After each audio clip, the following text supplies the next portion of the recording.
Hello दोस्तों, एक बार फिर से आप सभी का स्वागत है। तो आज के इस सेशन में हम लोग वैज्ञानिक समाजवाद से जुड़े हुए महत्वपूर्ण प्रश्नों को करने वाले हैं। फर्स्ट क्वेश्चन है, यदि प्लेटो आज जीवित होते तो वे आधुनिक साम्यवादियों से अधिक साम्यवादी होते। यह कथन किसका है? अरस्तू का, बार्कर का, मैक्सी का या फिर रूसो का? तो राइट आंसर आप लोग बताएंगे कमेंट बॉक्स में क्या होगा इसके लिए बिल्कुल करेक्ट आंसर। तो इसके लिए राइट आंसर क्या है जल्दी से बताइए आप लोग। तो इसके लिए right answer option number C, मैक्सी। प्लेटो के पत्नियों और संपत्ति की साम्यवादी व्यवस्था से प्रभावित होकर मैक्सी ने कहा है कि यदि वह आज जीवित होते तो आधुनिक साम्यवादियों से अधिक साम्यवादी होते। क्वेश्चन नंबर 2, मार्क्सवाद के अनुसार राज्य एक वर्ग संरचना है। राज्य केवल कामगारों का प्रतिनिधित्व करता है, राज्य पूरे समुदाय का प्रतिनिधित्व करता है, राज्य सरकार की आत्मा है। तो राष्ट्र मार्क्सवाद के अनुसार क्या हो सकता है राइट आंसर आप लोग बताएंगे। तो इसके लिए राइट आंसर है ऑप्शन नंबर ए, राज्य एक वर्ग संरचना है। मार्क्स के अनुसार राज्य एक वर्ग संरचना है, उत्पादन के साधनों पर नियंत्रण पूंजीपति वर्ग का है, अतः राज्य की समस्त शक्ति का प्रयोग यह वर्ग अपने हितों को पूरा करने के लिए करता है। इसी तथ्य के आधार पर मार्क्स ने राज्य को पूंजीपतियों की कार्यकारिणी समिति कहकर पुकारा है। क्वेश्चन नंबर 3 है, मार्क्स के राज्य और क्रांति के सिद्धांत मुख्यतः प्रभावित है फ्रांस की क्रांति से, अमेरिकी स्वतंत्रता संघर्ष से, जर्मन शास्त्रीय दर्शन से या फिर सभी से? तो राइट आंसर क्या है जल्दी से बताएंगे। मार्क्स के राज्य और क्रांति के सिद्धांत किससे प्रभावित है? तो राइट आंसर है फ्रांस की क्रांति से। मार्क्स का राज्य और क्रांति का सिद्धांत 1848 से 1851 की ईस्वी के बीच संपन्न फ्रांस की क्रांतिकारी घटनाओं से प्रभावित है। क्वेश्चन नंबर 4, यह उक्ति की राज्य आर्थिक आधार पर एक राजनीतिक सर्वोच्च संरचना है संबंधित है सामाजिक समझौता सिद्धांत से, राज्य के जीवधारी सिद्धांत से, राज्य के वैधिक सिद्धांत से या फिर राज्य के मार्क्सवादी सिद्धांत से? राज्य आर्थिक आधार पर एक राजनीतिक सर्वोच्च संरचना है ऐसा कौन कहते हैं? तो ये संबंधित है राज्य के मार्क्सवादी सिद्धांत से। आधार और अभिरचना के सिद्धांत के आधार पर मार्क्सवादी राज्य को पूंजीपति आधार पर खड़ा किया गया ऊपरी ढांचा मानते हैं। यह सर्वोच्च राजनीतिक संरचना है जिसके माध्यम से पूंजीपति वर्ग सर्वहारा वर्ग का शोषण करता है। क्वेश्चन नंबर 5, यूनेस्को ने राजनीति विज्ञान का क्षेत्र कब निर्धारित किया था? 1948 ईस्वी में, 1949 ईस्वी में, 1950 ईस्वी में या फिर 1951 ईस्वी में? तो यूनेस्को ने राजनीति विज्ञान का क्षेत्र निर्धारित किया था 1948 ईस्वी में। सितंबर 1948 में यूनेस्को भवन में एक सम्मेलन बुलाया गया था। इस सम्मेलन में बहुत बड़ी संख्या में राजनीति विज्ञान के विशेषज्ञ भाग लिए थे और उनके द्वारा विचार विमर्श करने के पश्चात राजनीति विज्ञान का क्षेत्र निर्धारित किया गया था। राजनीति विज्ञान विषय में राजनीतिक सिद्धांत, राजनीति संस्थाएं, दल, जनमत, अंतर्राष्ट्रीय संस्थाएं आदि बिंदुओं को समाहित किया गया है। क्वेश्चन नंबर 6, निम्न में से किसने एक राष्ट्र एक राज्य सिद्धांत की उद्घोषणा की है? Mazzini, Lord Acton, Karl Marx, Lenin? तो किसने एक राष्ट्र एक सिद्धांत की उद्घोषणा की है? मैजिनी ने। इटली के महान देशभक्त और राजनेता मैजिनी ने एक राष्ट्र एक राज्य के सिद्धांत की घोषणा की है। भारत में अभिनव भारत संघ की स्थापना मैजिनी के यूथ इटली नामक संगठन की प्रेरणा से की गई थी। मैजिनी के उद्देश्य एक ताकतवर देश के रूप में इटली को स्थापित करना था। क्वेश्चन नंबर 7, किसका मानना था कि राज्य सदैव ही एक दमनकारी संस्था है? हीगल, रूसो, बेंथम या फिर मार्क्स? तो किसने राज्य को सदैव एक दमनकारी संस्था माना है? तो ये माना है मार्क्स ने। राज्य के संबंध में मार्क्स का विचार था कि यह सदैव ही दमनकारी संस्था है क्योंकि इसके द्वारा ही शोषक वर्ग यानी पूंजीपति वर्ग और शोषित वर्ग यानी मजदूर का शोषण होता है। राज्य का निर्माण धनवान वर्ग अपनी संपत्ति की रक्षा के लिए करता है। जो वर्ग संपत्ति को चुनौती देता है उसे इस संस्था द्वारा उत्पीड़ित किया जाता है और वर्ग संघर्ष को दबा दिया जाता है। क्वेश्चन नंबर 8, शक्ति पृथक्करण का सिद्धांत निम्न में से किससे संबंधित है? मैकियावेली से, मोंटेस्क्यू से, संत थॉमस एक्विनास से या फिर बेंथम से। तो शक्ति पृथक्करण का सिद्धांत संबंधित है मॉन्टेस्क्यू से। मॉन्टेस्क्यू ने अपनी प्रसिद्ध पुस्तक द स्पिरिट ऑफ लॉज में शक्ति पृथक्करण के सिद्धांत का प्रतिपादन किया था। व्यक्ति की स्वतंत्रता को सुरक्षित करने के लिए मॉन्टेस्क्यू ने कार्यपालिका, व्यवस्थापिका और न्यायपालिका के मध्य शक्तियों के विभाजन का समर्थन किया। उनका मानना था कि यदि सभी शक्तियां एक व्यक्ति या किसी एक संस्था को प्रदान कर दी जाएगी तो व्यक्ति की स्वतंत्रता असुरक्षित हो जाएगी। अतः शासन के तीनों अंगों को दूसरे से स्वतंत्र शक्ति प्राप्त होना आवश्यक है। मार्क्स के अनुसार राज्य के गठन का आसन्न कारण क्या था? शोषण, सामंतवाद, असामंत वर्ग संघर्ष या फिर पूंजीवाद। तो मार्क्स के अनुसार राज्य के गठन का आसन्न कारण क्या था? असमाधेय वर्ग संघर्ष, यानी निरंतर चलने वाला वर्ग संघर्ष। मार्क्स के अनुसार राज्य की उत्पत्ति का कारण वर्ग संघर्ष की असमाधेय स्थिति है। एंजल्स ने अपनी प्रशंसनीय पुस्तक origin of family, private property and the state में राज्य की उत्पत्ति और स्वरूप के विषय में लिखा है कि यह समाज के विकास के एक निश्चित चरण की उपज है। यह इस बात की स्वीकृति है कि समाज ऐसे वर्ग अंतर्विरोध का शिकार है जिसका कोई हल नहीं है।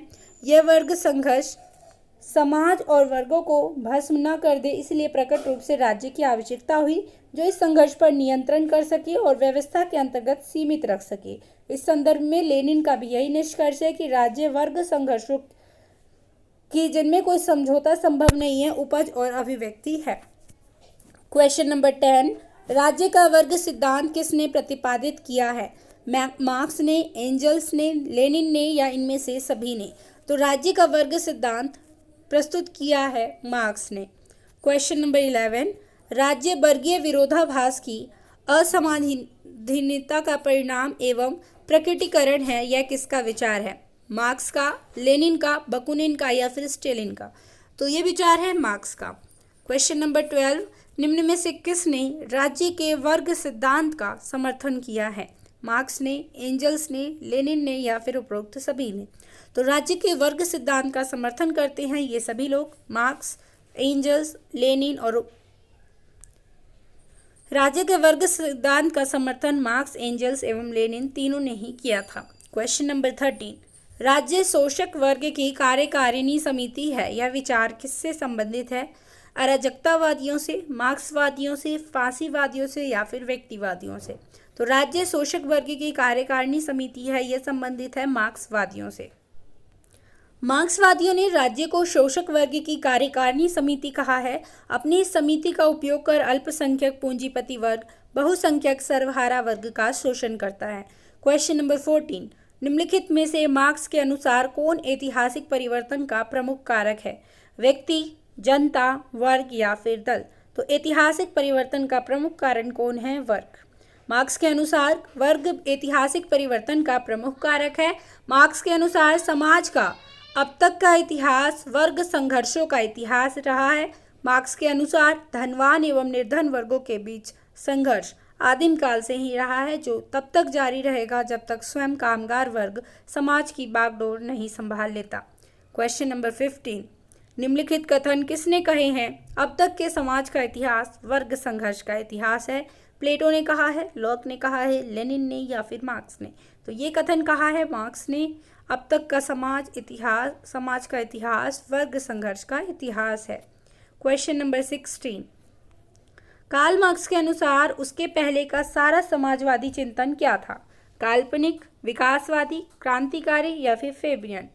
तो राइट आंसर है इसके लिए ऑप्शन नंबर ए, काल्पनिक। कार्ल मार्क्स ने अपनी प्रसिद्ध कृति critique of the Gotha programme में अपने पूर्व समाजवादी विचारकों की आलोचना करते हुए उन्हें कल्पनावादी कहा है। मार्क्स का कहना था कि उन्होंने सुंदर गुलाबों की कल्पना तो की पर उसके लिए जमीन नहीं तैयार की है।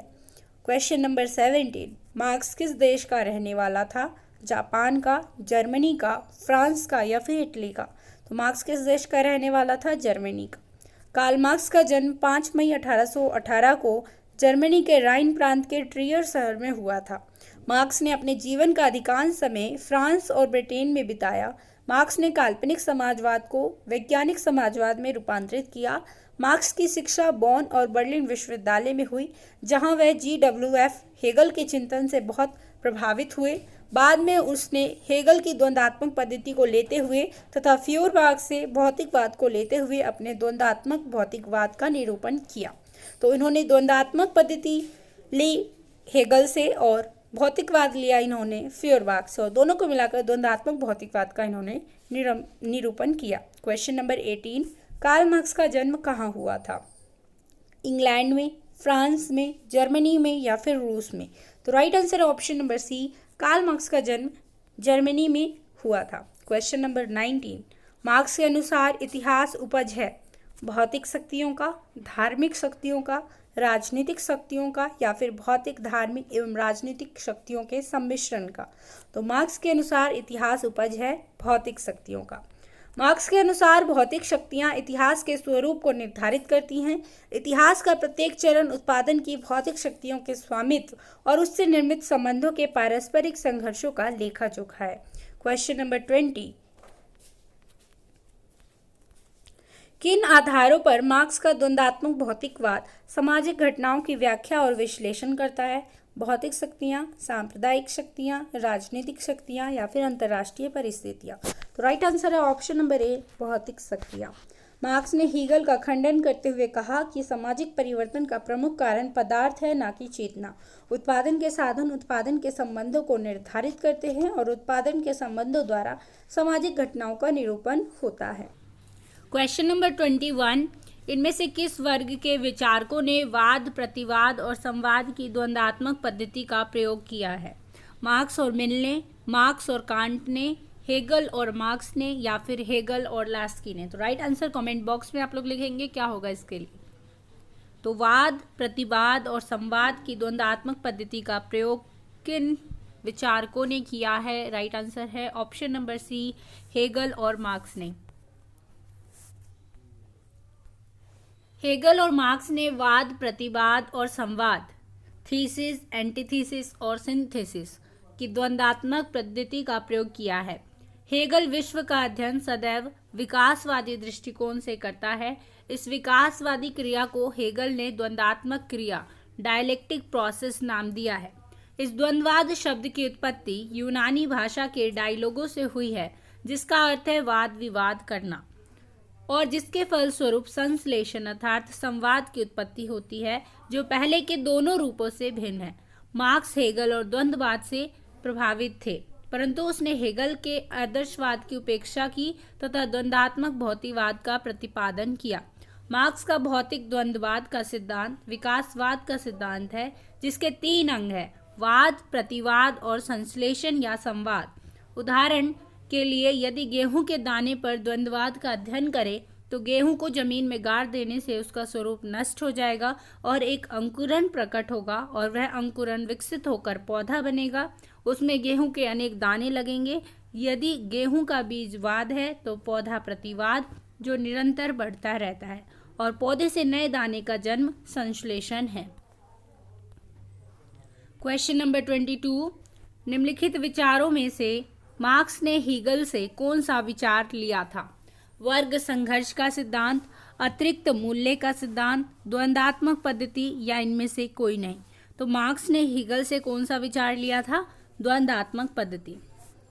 क्वेश्चन नंबर 23, मार्क्स ने द्वंद्व का सिद्धांत किससे लिया था? एंजल से, हेगल से, ओवेन से या फिर रिकॉर्डो से? तो मार्क्स ने डायलेक्टिक्स का सिद्धांत लिया था हेगल से। Option number B right answer है। क्वेश्चन नंबर 24, किसने विचारधारा को भ्रामक चेतना कहा है? डेविड ईस्टर ने, मार्क्स ने, वेबर ने या फिर कार्ल डायच ने? तो विचारधारा को भ्रामक चेतना किसने कहा है? मार्क्स ने। मार्क्स के अनुसार विचारधारा पूंजीपति वर्ग द्वारा सर्वहारा वर्ग पर प्रभुत्व स्थापित करने का एक साधन है। यह एक भ्रामक चेतना है जो शोषण के वास्तविक मुद्दों पर पर्दा डालने का कार्य करती है। क्वेश्चन नंबर 25, निम्न में से कौन सा कथन कार्ल मार्क्स के दर्शन का प्रतिनिधित्व करता है? ऑप्शन ए, राज्य एक सकारात्मक अच्छाई है। ऑप्शन बी, राज्य पृथ्वी पर ईश्वर का अवतरण है। ऑप्शन सी, राज्य शोषण का एक साधन है। या फिर ऑप्शन डी, राज्य एक आवश्यक बुराई है। तो कार्ल मार्क्स के अनुसार इसमें से कौन सा राइट आंसर है? तो राइट आंसर है ऑप्शन नंबर सी, राज्य शोषण का एक साधन है, ऐसा कार्ल मार्क्स मानते हैं। कार्ल मार्क्स के अनुसार राज्य का उदय वर्ग विभेद के कारण हुआ और राज्य संस्था सदैव ही शोषक वर्ग के सहायक के रूप में कार्य करती रही है।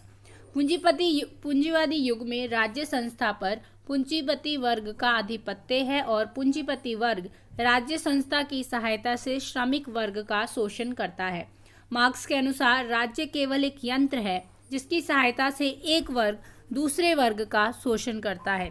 क्वेश्चन नंबर 26, मार्क्सवाद मानते हैं कि राज्य एक वर्ग संरचना है, राज्य केवल मजदूरों का प्रतिनिधित्व करता है, पूरे समाज को राज्य प्रतिनिधित्व करता है, राज्य एक सत्ता पद्धति है। तो राइट आंसर इसके लिए क्या है, जल्दी से बताएंगे आप लोग।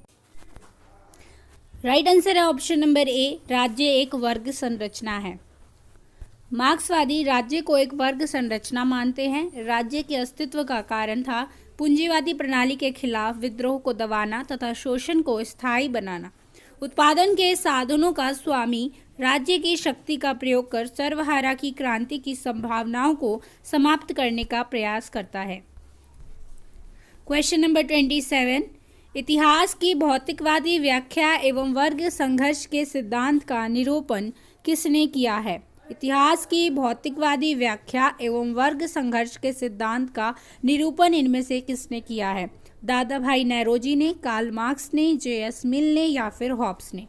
तो राइट आंसर है क्वेश्चन नंबर 27 के लिए option number B, Karl Marx.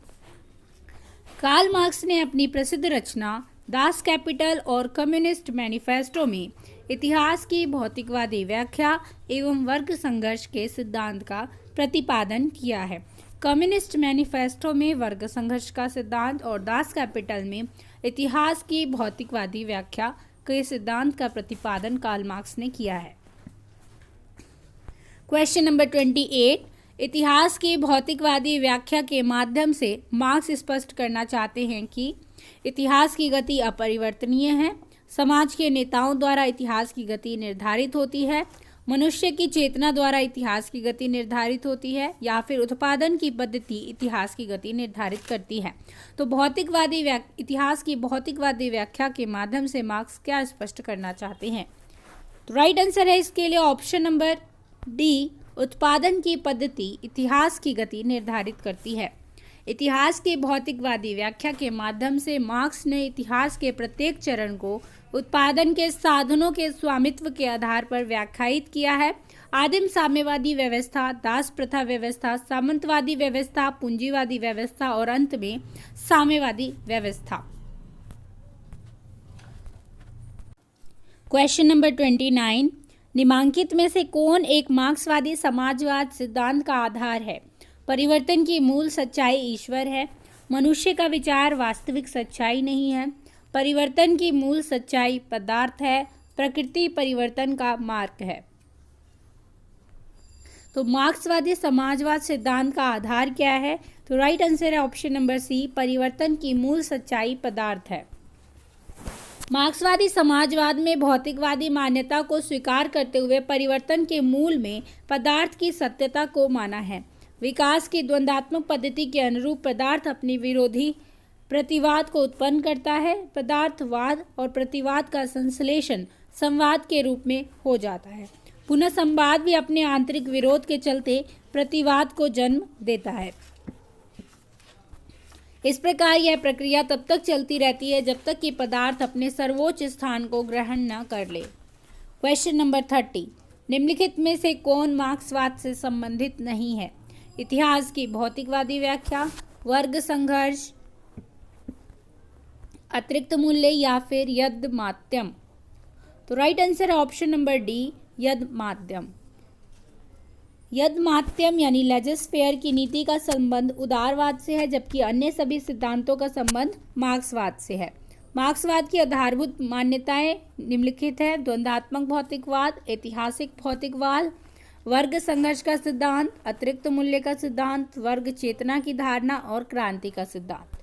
Question number 31, निम्नलिखित में से क्या मार्क्सवाद से संबंध नहीं रखता है? अतिरिक्त मूल्य, इतिहास की भौतिकवादी व्याख्या, अहस्तक्षेप, वर्ग संघर्ष। तो राइट आंसर है ऑप्शन नंबर सी, अहस्तक्षेप। क्वेश्चन नंबर 32, द्वंद्वात्मक भौतिकवाद का सिद्धांत निम्न में से किसका है? वैज्ञानिक समाजवाद का, उदारवाद का, फांसीवाद का या फिर व्यक्तिवाद का? तो द्वंद्वात्मक भौतिकवाद का सिद्धांत है वैज्ञानिक समाजवाद का। क्वेश्चन नंबर 33, निम्न में से कौन सा उपागम इस विश्वास पर आधारित है कि आर्थिक आधार वैचारिक तथा राजनीतिक अधिरचना को निर्धारित करता है?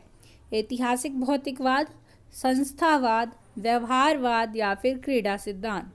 तो किस उपागम का यह विश्वास है कि आर्थिक आधार वैचारिक तथा राजनीतिक अधिरचना को निर्धारित करते हैं? तो right answer option number A, ऐतिहासिक भौतिकवाद। ऐतिहासिक भौतिकवाद इतिहास की भौतिकवादी व्याख्या पर आधारित है जिसके प्रमुख व्याख्याकार मार्क्स थे। यह उपागम इस मान्यता पर आधारित है कि इतिहास के प्रत्येक चरण में जिनका उत्पादन के साधनों पर नियंत्रण होता है वही लोग राजनीति, विचारधारा, संस्कृति और शिक्षा पर भी नियंत्रण स्थापित कर लेते हैं। पूंजीवादी एवं साम्यवादी प्रणाली में आर्थिक आधार की भिन्नता की वजह से दोनों की राजनीतिक, सामाजिक एवं सांस्कृतिक संस्थाओं का स्वरूप भी भिन्न भिन्न होता है। क्वेश्चन नंबर 37, मार्क्स के अनुसार सर्वहारा के अधिनायक तत्व के दौरान उत्पादन के साधनों का प्रयोग होगा मजदूरों के लाभ के लिए, सामाजिक अच्छाई के लिए, शासक वर्ग के लाभ के लिए या फिर किसी के लिए भी नहीं। तो सर्वहारा के अधिनायक तत्व के दौरान उत्पादन के साधनों का प्रयोग किसके लिए होगा? सामाजिक अच्छाई के लिए। क्वेश्चन नंबर 37, सर्वहारा के अधिनायक तत्व के दौरान उत्पादन के साधनों का स्वामित्व तो सर्वहारा वर्ग के हाथ में होगा किंतु उसका प्रयोग सामाजिक भलाई के लिए होगा। इस व्यवस्था का उद्देश्य होगा प्रत्येक से उसकी योग्यता के अनुसार और प्रत्येक को उसकी आवश्यकता के अनुसार। क्वेश्चन नंबर 38, मार्क्स ने पट्रीशियन, प्लेबियन और गिल्ड मास्टर जार्नीमेन का उल्लेख किस संदर्भ में किया था? पट्रीशियन, प्लेबियन और गिल्ड मास्टर जार्नीमेन का उल्लेख मार्क्स ने किस संदर्भ में किया था? वर्ग संघर्ष के संदर्भ में, वर्ग सहयोग एवं विवाह के संदर्भ में, नस्लीय संघर्ष के संदर्भ में या फिर नस्लीय सहयोग के संदर्भ में? राइट आंसर है क्वेश्चन नंबर 38 के ऑप्शन नंबर ए, वर्ग संघर्ष के संदर्भ में। मार्क्स ने पट्रीशियन, प्लेबियन और गिल्ड मास्टर जार्नीमेन का उल्लेख वर्ग संघर्ष के संदर्भ में किया है।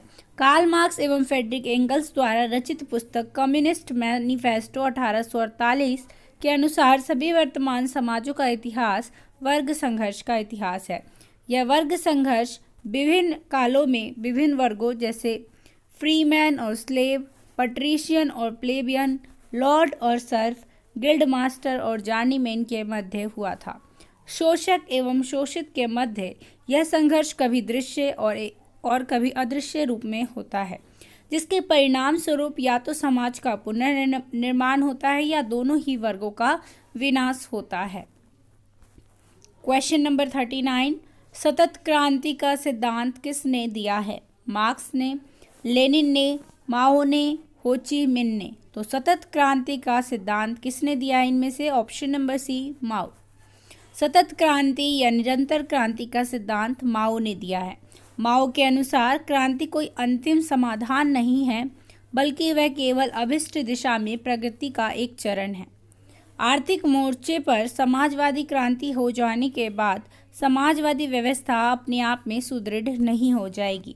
इसके लिए राजनीतिक, सांस्कृतिक, शैक्षिक और विचारधारात्मक मोर्चों पर समाजवाद को बढ़ावा देना जरूरी होगा जिसमें लंबा समय लगेगा। अतः समाजवादी पुनर्निर्माण की प्रक्रिया निरंतर क्रांति की प्रक्रिया है जिसमें कभी कोई ढील नहीं दी जा सकती है।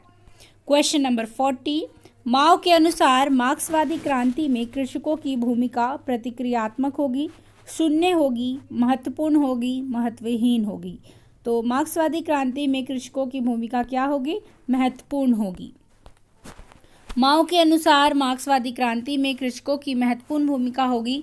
माओ किसानों को साथ लेकर मार्क्सवादी क्रांति की सफलता के लिए संघर्ष करता रहा। चीन के गांवों में विद्रोही किसानों को एकजुट करते हुए उसने चीनी सोवियत रिपब्लिक की नींव रखी।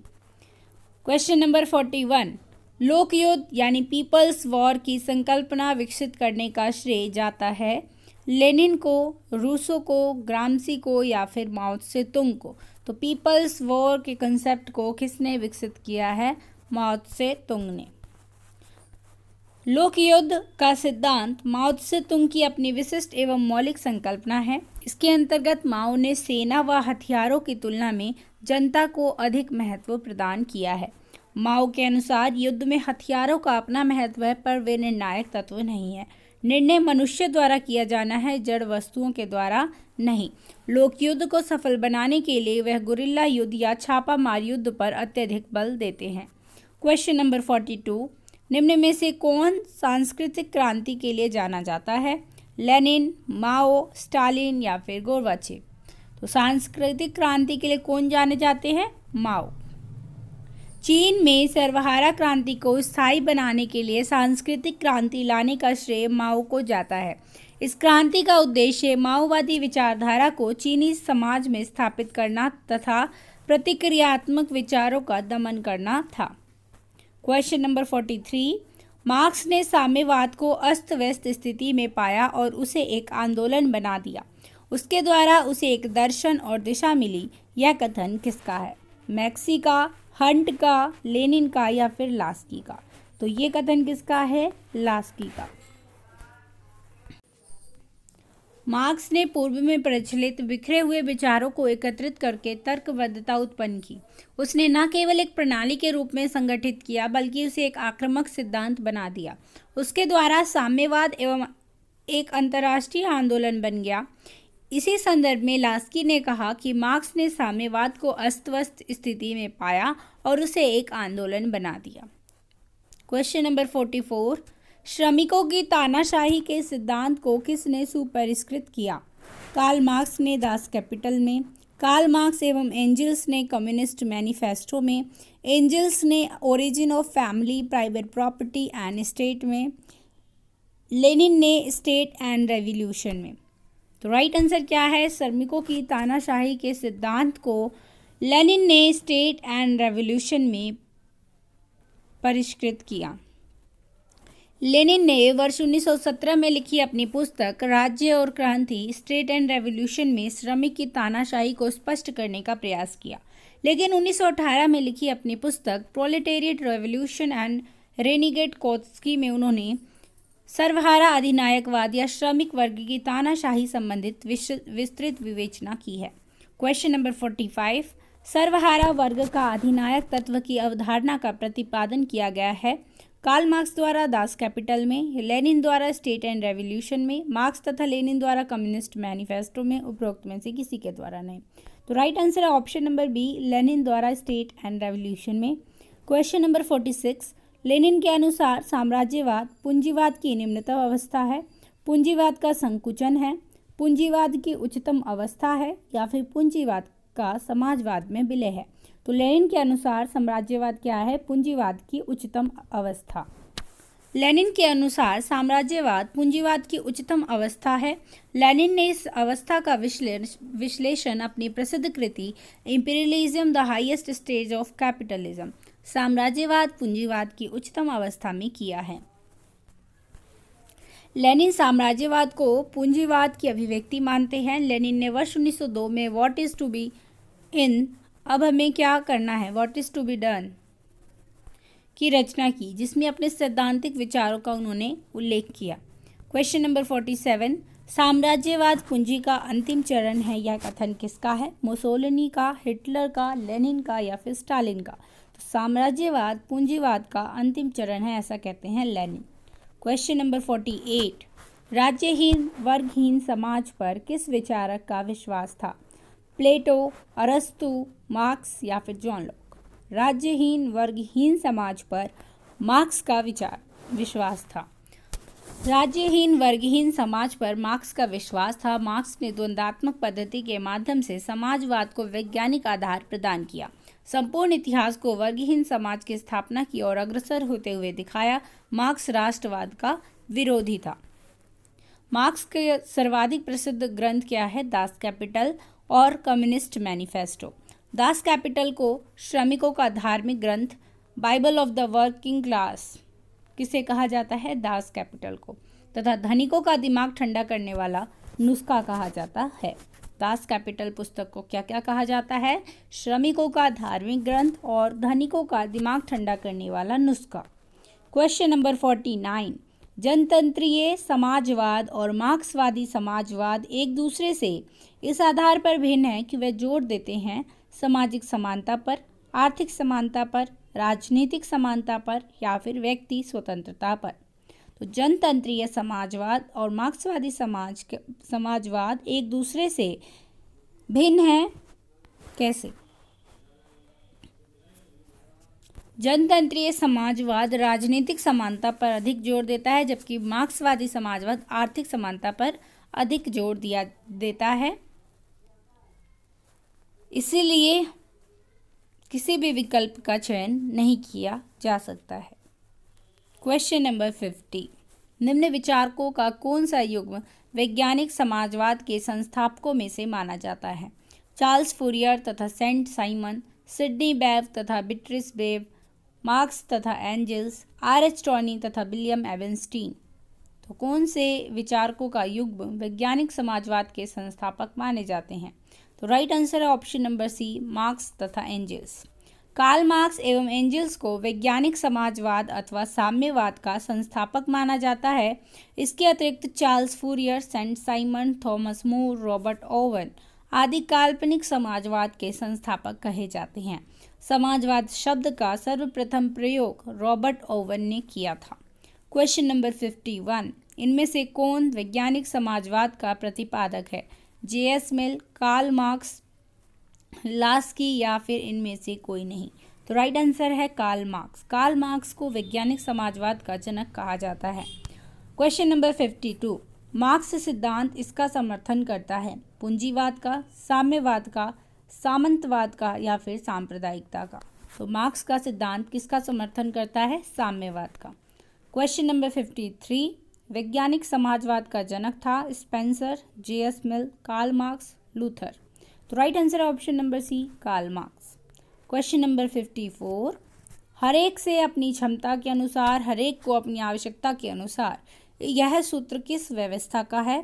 पूंजीवादी का, समाजवादी का, साम्यवादी का या फिर राष्ट्रवादी का? तो हरेक से अपनी क्षमता के अनुसार और हरेक को अपनी आवश्यकता के अनुसार, यह सूत्र किस व्यवस्था का है? साम्यवादी व्यवस्था का।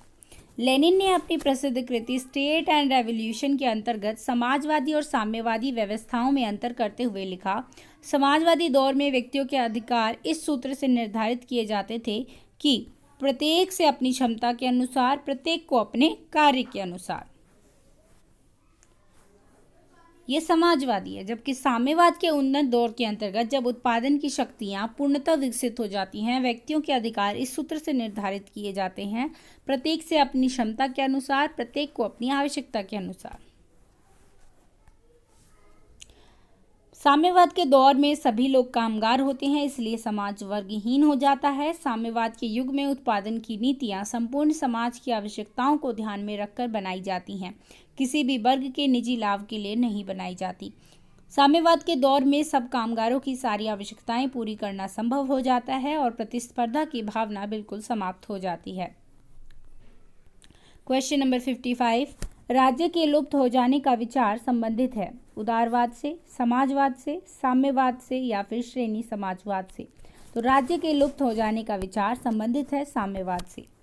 राज्य के लुप्त हो जाने का विचार साम्यवाद से संबंधित है। मार्क्स के अनुसार सर्वहारा वर्ग के अधिनायक तत्व के बाद जब विरोधी वर्गों का अंत हो जाएगा तो राज्य की सत्ता का भी अंत हो जाएगा और राज्यहीन व वर्गहीन समाज की स्थापना होगी। क्वेश्चन नंबर 56, एक दिन ऐसा आएगा जब राज्य लुप्त हो जाएगा, किसने कहा? अरस्तु ने, कार्ल मार्क्स ने, बेंथम ने या फिर मैकियावेली ने? एक दिन ऐसा आएगा जब राज्य लुप्त हो जाएगा, तो ये कहा है कार्ल मार्क्स ने। क्वेश्चन नंबर 57, किसने दावा किया था कि राज्य आखिरकार मुरझा जाएगा? तो ये कहा था मार्क्स ने। क्वेश्चन नंबर 58, अतिरिक्त मूल्य का सिद्धांत किसके द्वारा प्रतिपादित किया गया है? तो राइट आंसर आप लोग कमेंट बॉक्स में बताएं, रूसो, मार्क्स, लास्की या फिर मिल। अतिरिक्त मूल्य का सिद्धांत मार्क्स के द्वारा प्रतिपादित किया गया था। अतिरिक्त मूल्य का सिद्धांत का प्रतिपादन राजनीतिक क्षेत्र में कार्ल मार्क्स द्वारा किया गया। अतिरिक्त मूल्य का सिद्धांत मूलतः रिकॉर्डों के मूल्य का श्रम सिद्धांत लेबर थ्योरी ऑफ वैल्यू से प्रभावित है। मार्क्स का अतिरिक्त मूल्य का सिद्धांत रिकॉर्डों के सिद्धांत का ही व्यापक रूप है, इसलिए रिकार्डो को अतिरिक्त मूल्य सिद्धांत का जनक माना जाता है। मार्क्स के अनुसार अतिरिक्त मूल्य उन दो मूल्यों का अंतर है जिसे एक मजदूर पैदा करता है और जो वह वास्तव में पाता है। क्वेश्चन नंबर 59, अधिशेष मूल्य का मतलब है अत्यधिक मूल्य, अल्प मूल्य, उच्च मुनाफा, बिक्री प्राप्ति और वेतन का अंतर। तो राइट आंसर है ऑप्शन नंबर डी, बिक्री प्राप्ति और वेतन का अंतर। क्वेश्चन नंबर 60, अतिरिक्त मूल्य का सिद्धांत किसने विकसित किया था? तो अतिरिक्त मूल्य का सिद्धांत रिकॉर्डो ने विकसित किया था। क्वेश्चन नंबर 61, अतिरिक्त मूल्य के सिद्धांत का प्रतिपादन किसने किया था? एडम स्मिथ ने, मार्शल ने, रॉबिन्स ने, कार्ल मार्क्स ने। तो अतिरिक्त मूल्य के सिद्धांत का प्रतिपादन किया था कार्ल मार्क्स ने। क्वेश्चन नंबर 62, अतिरिक्त मूल्य का सिद्धांत किसने प्रतिपादित किया? तो कार्ल मार्क्स ने प्रतिपादित किया है। क्वेश्चन नंबर 63, निम्न में से किस सिद्धांत का प्रतिपादन मार्क्स ने किया है? अतिरिक्त मूल्य के सिद्धांत का, आदर्शवादी मूल्य के सिद्धांत का, समाजवादी मूल्य के सिद्धांत का, उपयुक्त में से किसी का भी नहीं। तो right answer option number A, अतिरिक्त मूल्य के सिद्धांत का। क्वेश्चन नंबर 64, जनवादी लोकतंत्र की अवधारणा संबंधित है लोकतंत्र की मार्क्सवादी अवधारणा से, लोकतंत्र के विशिष्ट वर्गीय सिद्धांत से, लोकतंत्र के बहुलवादी सिद्धांत से, उपयुक्त में से किसी से भी नहीं। तो जनवादी लोकतंत्र की अवधारणा संबंधित है लोकतंत्र की मार्क्सवादी अवधारणा से। जनवादी लोकतंत्र पीपल डेमोक्रेसी की अवधारणा का संबंध लोकतंत्र की मार्क्सवादी धारणा से है।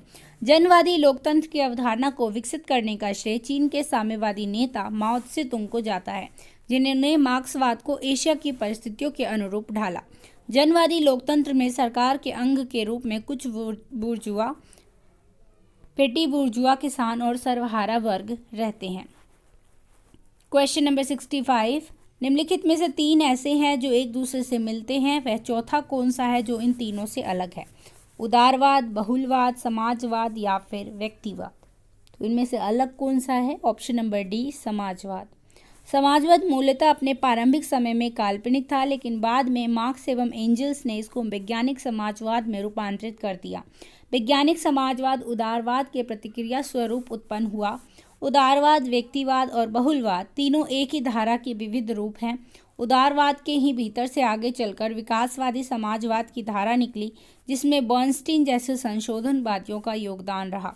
नकारात्मक उदारवाद न्यूनतम राज्य का समर्थक था, तो सकारात्मक उदारवाद व्यक्ति के हित में राज्य के हस्तक्षेप का पक्षधर था। समाजवाद राज्य को सबसे महत्वपूर्ण मानता है, जिसके माध्यम से पूंजीपतियों को नष्ट करके क्रमशः राज्य विहीन समाज की स्थापना होगी। क्वेश्चन नंबर 66, विकासवादी समाजवाद का मुख्य प्रवक्ता कौन है? Kropotkin, William Godwin, A J. Penty, Edward Bernstein. तो विकासवादी समाजवाद का मुख्य प्रवक्ता कौन है? Edward Bernstein.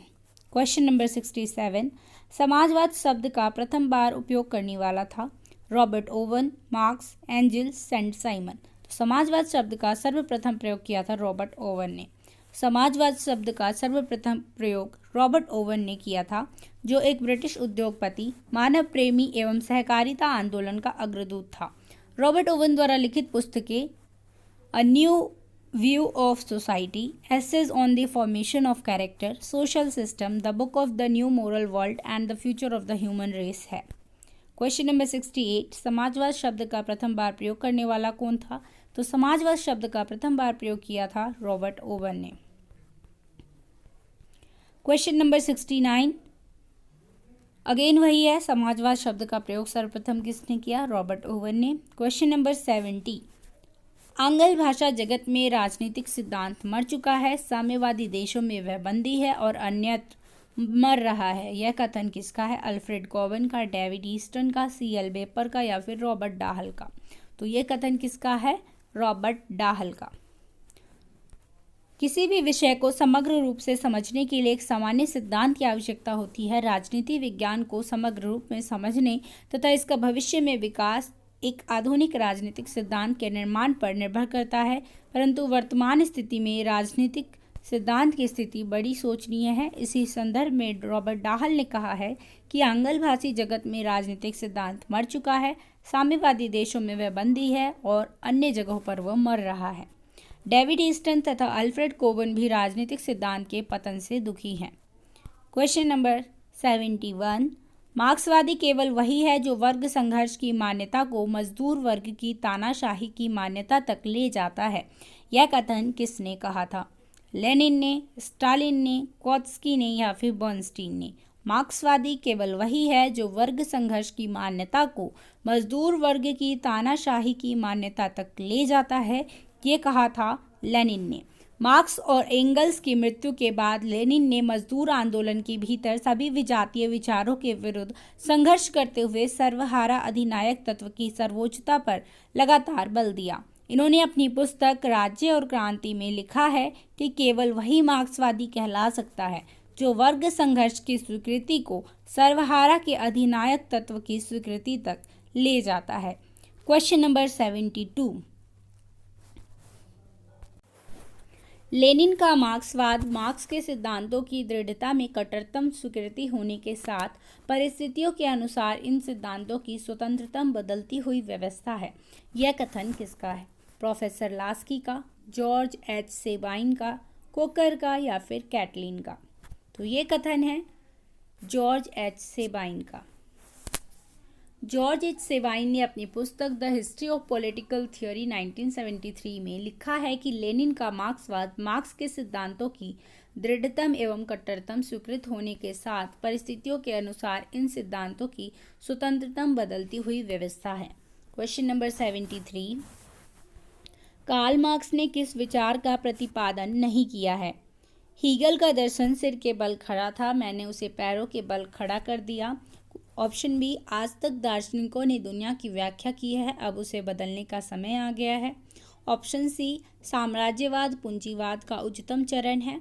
ऑप्शन डी, राज्य केवल एक ऐसा यंत्र है जिसकी सहायता से एक वर्ग दूसरे वर्ग का शोषण करता है। तो इसमें से किस विचार का प्रतिपादन कार्ल मार्क्स के द्वारा नहीं किया गया है? तो right answer option number C, क्योंकि साम्राज्यवाद पूंजीवाद का उच्चतम चरण है ऐसा लेनिन ने कहा है और बाकी तीनों स्टेटमेंट मार्क्स की है। साम्राज्यवाद पूंजीवाद का उच्चतम चरण है लेनिन की पुस्तक का नाम है, जिसके अंतर्गत उन्होंने साम्राज्यवाद की व्याख्या करते हुए उसे पूंजीवाद की उच्चतम अवस्था कहा। अन्य सभी कथन मार्क्स ने व्यक्त किए हैं। मार्क्स के अनुसार पूंजीवाद जिन शक्तियों को जन्म देता है उन्हीं को संभालने में असमर्थ सिद्ध होता है।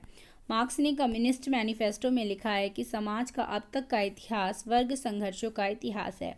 मार्क्स का कथन है कि मनुष्य की चेतना उनके अस्तित्व को निर्धारित नहीं करती, बल्कि उनका सामाजिक अस्तित्व उनकी चेतना को निर्धारित करता है।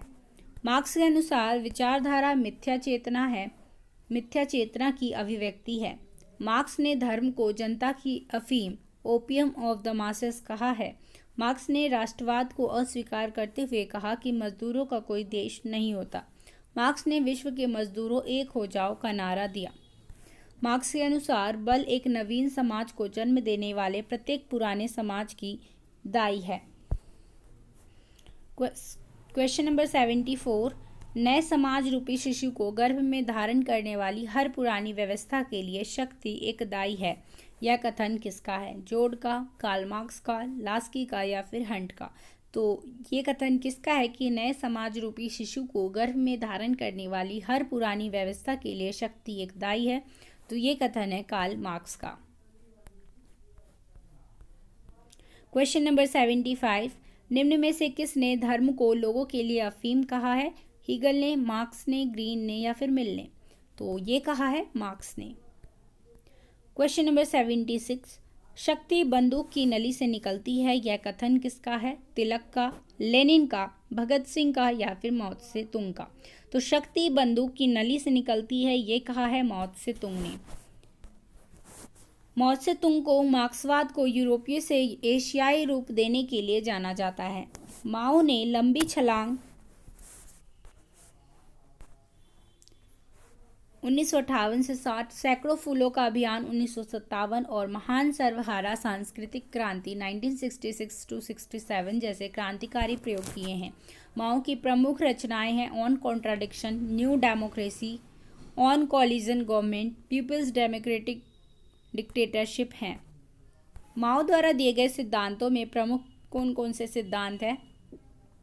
अंतर्विरोध का नियम, समाजवादी पुनर्निर्माण की प्रक्रिया, सांस्कृतिक क्रांति की अवधारणा, असंगति का सिद्धांत, शक्ति का सिद्धांत, लोकयुद्ध का सिद्धांत, सशस्त्र क्रांति का सिद्धांत और जनवादी लोकतंत्र का सिद्धांत। क्वेश्चन नंबर 77, निम्न में से किस लेखक के अनुसार शक्ति बंदूक की नली से निकलती है? लेनिन, ओपनहीमर, स्टालिन, माओ त्से-तुंग। तो शक्ति बंदूक की नली से निकलती है, ऐसा किसने कहा है? माओ त्से-तुंग ने। क्वेश्चन नंबर 78, सूची 1 को सूची 2 से मिलान करना है, तो इसके आंसर पे चलते हैं सीधे। माओ त्से-तुंग, सैन्य शक्तियों का केंद्रीकरण देखने में आसान मालूम होता है, किंतु अमल में यह बहुत कठिन होता है। मॉन्टेस्क्यू, राज व्यवस्था अनेक व्यक्तियों की संगठित शक्ति है। कार्ल मार्क्स, दुनिया के मजदूरों संगठित हो जाओ, तुम्हारे पास खोने को तुम्हारी बेड़ियां हैं और पाने को पूरा संसार है। लेनिन, वे लोग खतरनाक है जो यह नहीं समझते कि साम्राज्यवाद के खिलाफ संघर्ष तब तक दिखावा है जब तक कि इसे अवसरवादी की लड़ाई के साथ बांध न दिया जाए। क्वेश्चन नंबर 79, निम्न में से किसने दुनिया के मजदूरों को एकजुट होने की अपील की है? तो मार्क्स ने की है दुनिया के मजदूरों को एकजुट होने की अपील। क्वेश्चन नंबर 80, विश्व के श्रमिकों एक हो जाओ, तुम्हें बेड़ियों के अतिरिक्त कुछ नहीं खोना है, किसने कहा?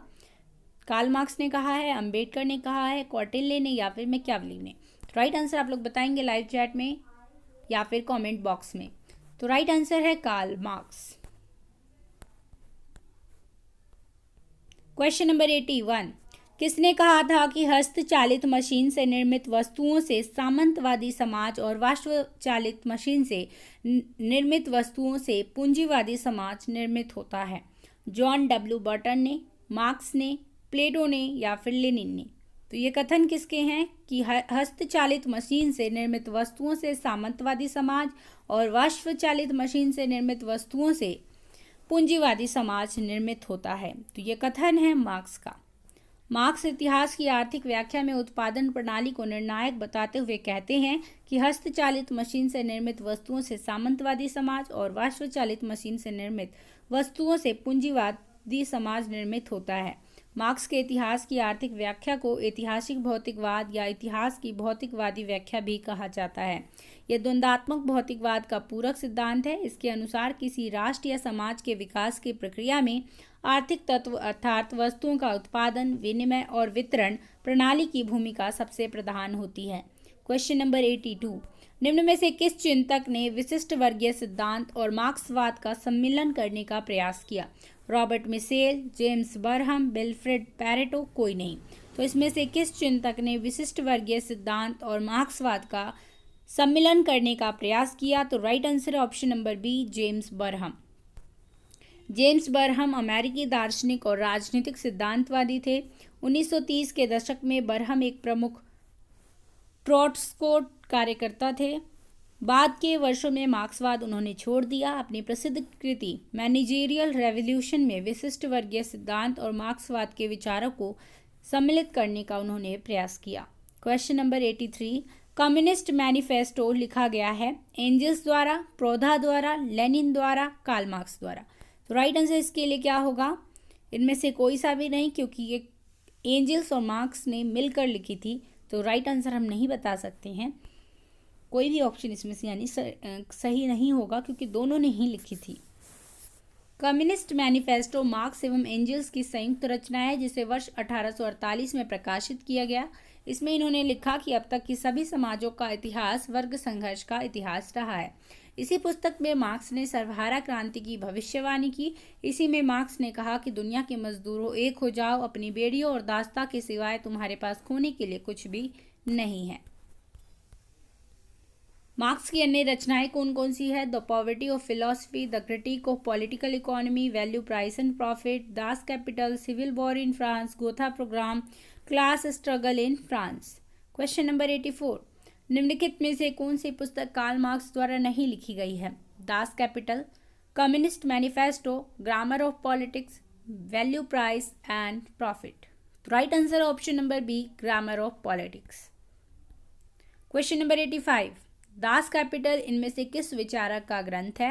हेगल का, मार्क्स का, लेनिन का या इनमें से किसी का भी नहीं? तो दास कैपिटल किसकी रचना है? मार्क्स की। क्वेश्चन नंबर 86, अब तक सभी समाजों का इतिहास वर्ग संघर्षों का इतिहास है, यह कथन किसका है? मार्क्स का, लेनिन का, स्टालिन का या फिर माओ का? तो अब तक सभी समाजों का इतिहास वर्ग संघर्षों का इतिहास है, ऐसा किसने कहा है? मार्क्स ने। मार्क्स ने कम्युनिस्ट मैनिफेस्टो में लिखा है कि अभी तक के समस्त समाजों का इतिहास वर्ग संघर्ष का इतिहास रहा है।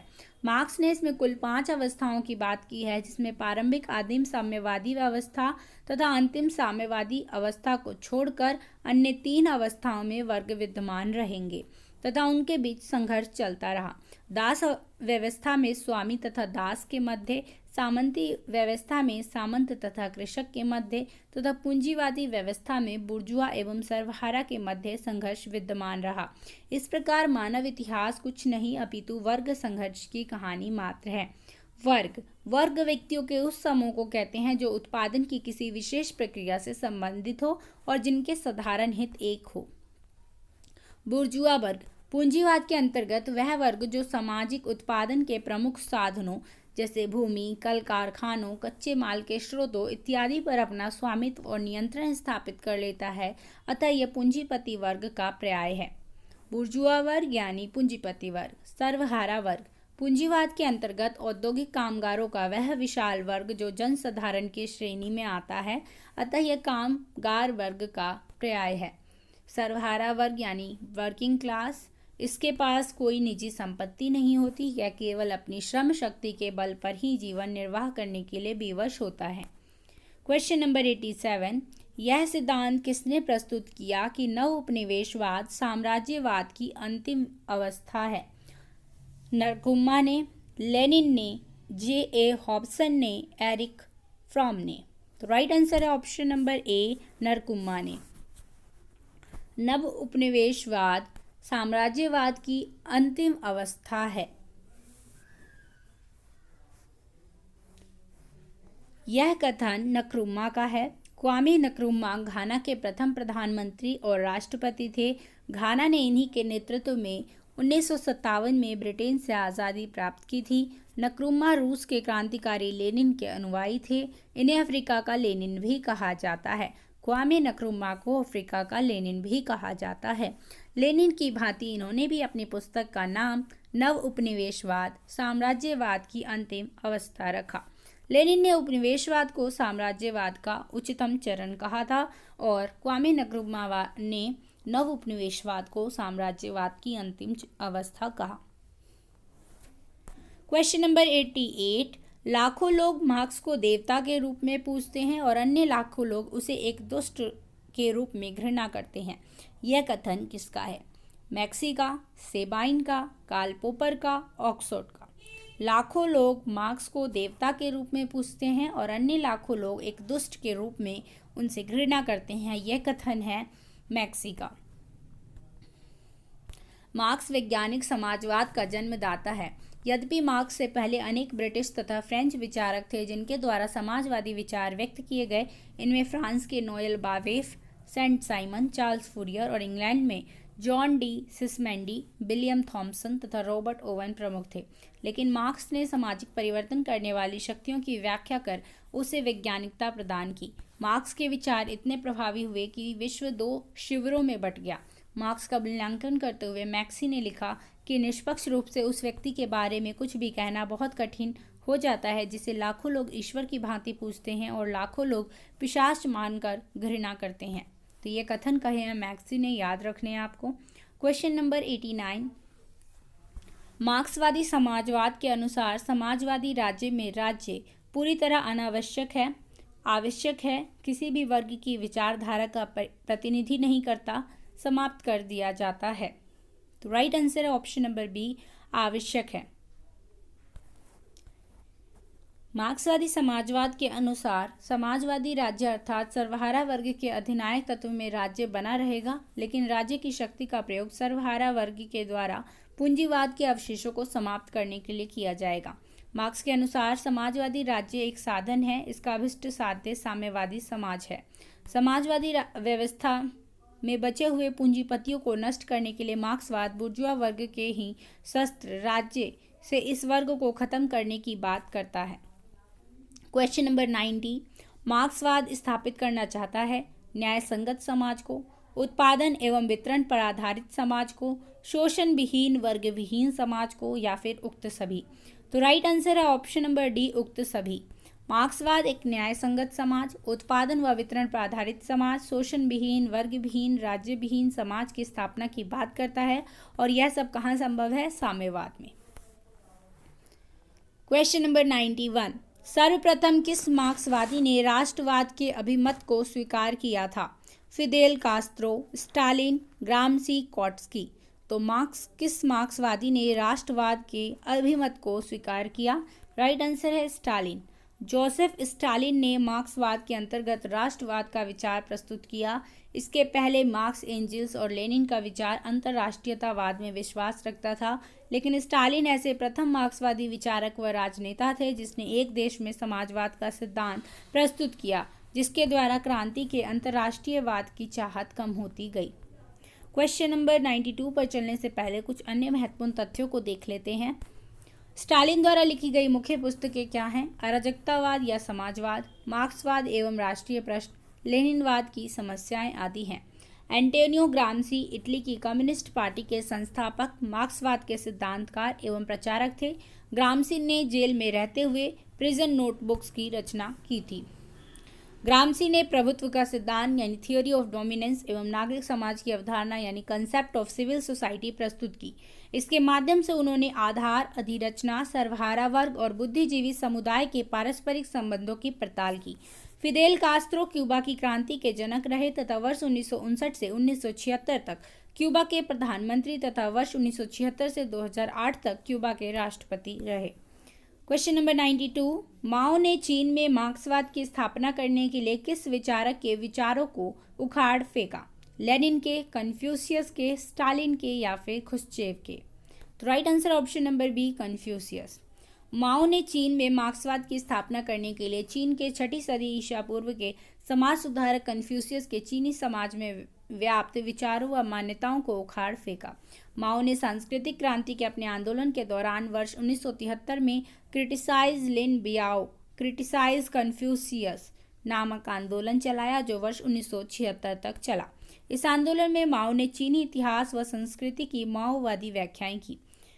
क्वेश्चन नंबर 93, साम्यवादियों की कोई पितृभूमि नहीं होती, यह कथन किसका है? कार्ल मार्क्स का, लेनिन का, स्टालिन का, या फिर माओ त्से-तुंग का? तो साम्यवादियों की कोई पितृभूमि नहीं होती, यह कथन है लेनिन का। साम्यवादियों की कोई पितृभूमि नहीं होती, यह कथन रूसी क्रांति के जनक व्लादिमीर लेनिन का है। लेनिन ने यह कथन कार्ल मार्क्स के ऊपर लिखे एक निबंध में कहा। इसके पहले मार्क्स ने भी अपनी प्रसिद्ध रचना कम्युनिस्ट मैनिफेस्टो में लिखा है कि मजदूरों का कोई देश नहीं होता। लेनिन का कथन है कि राजनीतिक स्वतंत्रता की कोई भी मात्रा भूखी जनता को संतुष्ट नहीं कर सकती। लेनिन ने कहा था कि क्रांति बिना क्रांतिकारी परिस्थितियों के संभव नहीं है और साथ ही साथ सभी क्रांतिकारी परिस्थितियों से क्रांति नहीं होती। मार्क्स का कथन है कि इतिहास खुद को दोहराता है, पहले एक त्रासदी की तरह और दूसरे एक मजाक की तरह। दुनिया के मजदूरों, एक हो जाओ, तुम्हारे पास खोने को कुछ नहीं है सिवाय अपनी जंजीरों को। पिछले सभी समाजों का इतिहास वर्ग संघर्ष का इतिहास रहा है। क्रांतियां इतिहास के इंजन हैं। क्वेश्चन नंबर 94, समाजवाद का संबंध मुख्यतः निम्न में से किस वर्ग से है? पूंजीपति, सैनिक, श्रमिक, या फिर उत्पादक? तो समाजवाद का संबंध इनमें से किस वर्ग से है? तो right answer option number C, श्रमिक वर्ग से। अपने आधुनिक रूप में समाजवाद का उद्भव 18वीं शताब्दी के उत्तरार्ध में माना जाता है। यह व्यक्तिवाद के विरुद्ध एक प्रतिक्रिया एवं प्रगतिशील आंदोलन है। यह पूंजीवादी का विरोधी तथा उत्पादन के साधनों पर समाज का नियंत्रण चाहता है। इसका संबंध मुख्यतः श्रमिक वर्ग से है। क्वेश्चन नंबर 95 में मैच करना है। तो विकासवादी समाज से जुड़े हुए हैं बर्नस्टीन, वैज्ञानिक समाजवाद से जुड़े हुए हैं कार्ल मार्क्स, काल्पनिक समाजवाद से जुड़े हुए हैं सेंट साइमन और अराजकतावाद से जुड़े हुए हैं क्रॉप्टकिन। क्वेश्चन नंबर 96 में अगेन मैचिंग करना है।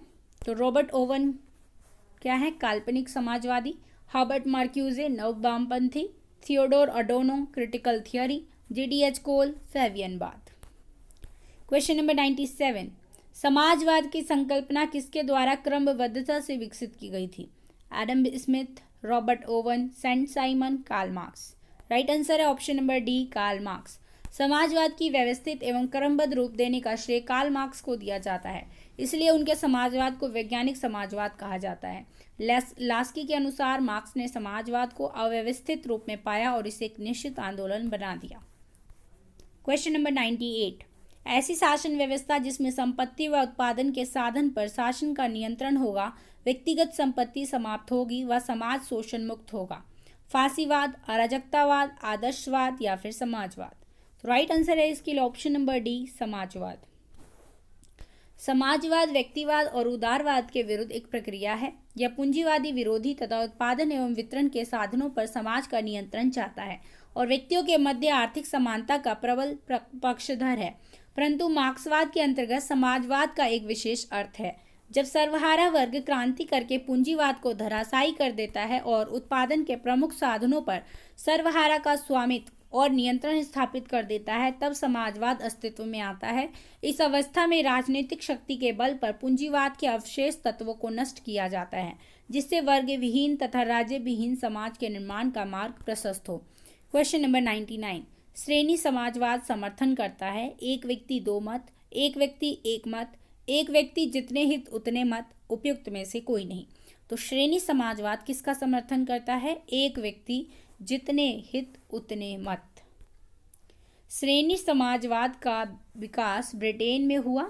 इसके अनुसार राज्य संप्रभु होगा, सभी शक्तियों का स्रोत होगा, किंतु वह उसका उपभोग नहीं करेगा, वरन शक्तियों का प्रयोग विभिन्न आर्थिक श्रेणियां करेंगी। श्रेणी समाजवादी व्यावसायिक प्रतिनिधित्व की मांग करते हैं। क्वेश्चन नंबर 100 फेबियन समाजवाद समर्थक नहीं था उग्र परिवर्तनों का, म्युनिसिपल सुधारों का, अविलंब सामाजिक पुनर्संरचना का, मजदूरों के आंदोलन का। तो फेबियन समाजवाद समर्थक नहीं था उग्र परिवर्तनों का।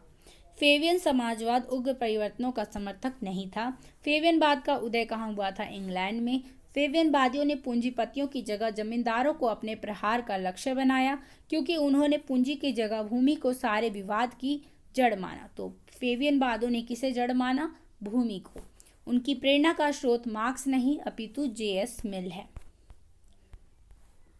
फेबियनवाद के प्रमुख सिद्धांत क्या हैं? फेबियनवाद पूंजीवादी विरोधी तथा समाजवाद का समर्थक है। फेबियन सामरिक विकास तथा संवैधानिक पद्धति के आधार पर समाजवाद को शांतिपूर्वक ढंग से लाना चाहते थे। वे व्यक्तिगत संपत्ति के विरोधी थे, लोकतंत्र में अटूट विश्वास रखते थे। फेबियन क्रांति तथा हिंसात्मक तरीकों के विरोधी थे। फेबियन वर्ग संघर्ष के स्थान पर लोकतांत्रिक विधियों से सामाजिक परिवर्तन चाहते थे। साम्राज्यवाद एवं उपनिवेशवाद के विरोधी थे। ये मार्क्स के श्रम मूल्य सिद्धांत को नहीं मानते। इनके अनुसार मूल्य का निर्माण समाज द्वारा किया जाता है। क्वेश्चन नंबर 101 फेबियन समाजवाद का विश्वास है कि समाजवाद केवल उत्तर औद्योगिक समाज में आएगा, केवल पश्चिमी देशों में आएगा, धीरे धीरे आएगा, खूनी क्रांति से आएगा। तो फेबियन समाजवाद का विश्वास है कि समाजवाद धीरे धीरे आएगा। फेबियन समाजवाद यह मानता है कि समाजवाद धीरे धीरे आएगा। फेबियन समाजवाद या फेबियनवाद का उद्भव 1884 में इंग्लैंड के 10-12 व्यक्तियों द्वारा फेबियन सोसाइटी के गठन के परिणाम स्वरूप हुआ। इस संगठन का नाम उन्होंने महान रोमन सेनापति क्विंटस फेबियस के नाम पर रखा। फेबियन सोसाइटी का मूल विश्वास यह था कि समाजवाद की स्थापना धीरे धीरे की जाए। वर्ग संघर्ष के क्रांतिकारी सिद्धांत की जगह फेबियन विचारकों ने युक्ति युक्त तर्क वितर्क की पद्धति अपनाई, जिसे अपना प्रभाव दिखाने में समय लगा। उन्होंने भाषण देकर एवं इश्तिहार छपवाकर समाजवाद का प्रचार किया, जिसे अंतः प्रवेश परमिएशन की संज्ञा दी गई। फेबियनवाद मुख्यतः मध्यवर्गीय आंदोलन था, जिसमें बुद्धिजीवियों का बोलबाला था। फेबियनवादियों ने पूंजीपतियों की जगह जमींदारों को अपने प्रहार का लक्ष्य बनाया। क्वेश्चन नंबर 102, लोकतांत्रिक समाजवाद किसका आधुनिक रूप है? श्रेणी समाजवाद का, फेबियनवाद का, श्रमिक संघवाद का या फिर उपरोक्त सभी का? तो लोकतांत्रिक समाजवाद फेबियनवाद का आधुनिक रूप है। फेबियन सोसाइटी के प्रभाव के अंतर्गत जिस उदार, शांतिपूर्ण, विकासवादी तथा लोकतांत्रिक समाजवाद का विकास हुआ, वह दूसरे देशों में भी विकसित हुआ। इसके प्रमुख सिद्धांतों की अभिव्यक्ति अनेक लेखकों की रचनाओं द्वारा हुई, जिनमें जर्मनी के बर्नस्टीन, फ्रांस के जीन जॉरस, बेल्जियम के एडवर्ड एंसीन आदि। क्वेश्चन नंबर 103, श्रेणी समाजवाद का संबंध निम्न में से किस देश से रहा है? फ्रांस से, अमेरिका से, ब्रिटेन से या फिर भारत से? तो श्रेणी समाजवाद का संबंध रहा है आपका ब्रिटेन से। श्रेणी समाजवाद का उदय 20वीं सदी में प्रारंभ में इंग्लैंड में हुआ। यह मूलतः फेबियन आंदोलन की ही एक शाखा है। इसे गिल्ड समाजवाद भी कहा जाता है। इसे फ्रांस के श्रम संघवाद तथा ब्रिटेन के फेबियनवाद का विचित्र मिश्रण कहा जाता है। यह स्पष्टतः मार्क्सवाद का विरोधी है। यह मार्क्स के सभी प्रमुख सिद्धांतों जैसे इतिहास की भौतिकवादी व्याख्या, वर्ग संघर्ष, मूल्य का सर्व सिद्धांत, सर्वहारा का अधिनायकवाद, राज्य के लोप का विरोधी है। यह शांतिपूर्ण एवं संवैधानिक तरीकों में विश्वास करता है। ए.जे. पेटी, ए.आर. ऑरेंज तथा एस.जी. हॉब्स इसके प्रमुख विचारक हैं। क्वेश्चन नंबर 104, सिंडिकेलिस्ट समाजवाद में इनमें से किस पर अधिक जोर दिया गया? असंगठित श्रमिकों और शांतिपूर्ण आंदोलन पर, सहकारिता और भूमिहीन श्रमिकों पर, कृषकों और श्रमिकों की एकता पर, श्रमिक संघ और व्यापक हड़ताल पर? तो राइट आंसर है ऑप्शन नंबर डी, श्रमिक संघ और व्यापक हड़ताल पर। सिंडिकेलिस्ट समाजवाद की कार्य पद्धतियों में आम हड़ताल, औद्योगिक तोड़फोड़, बहिष्कार, धीरे धीरे काम करना, सुस्ती, लापरवाही तथा गलत लेबल लगाना प्रमुख है। ये अपनी कार्य पद्धति को सांकेतिक नाम केकनी देते हैं। क्वेश्चन नंबर 105, समाजवाद एक टोप के समान है जिसकी आकृति बिगड़ चुकी है क्योंकि प्रत्येक व्यक्ति इसे पहनता है। यह किसने कहा है? जी.डी.एच. कोल ने, एच.जे. लास्की ने, जी.बी. शॉ ने या फिर सी.एम. जोड ने? तो right answer option number D, CM. जोड।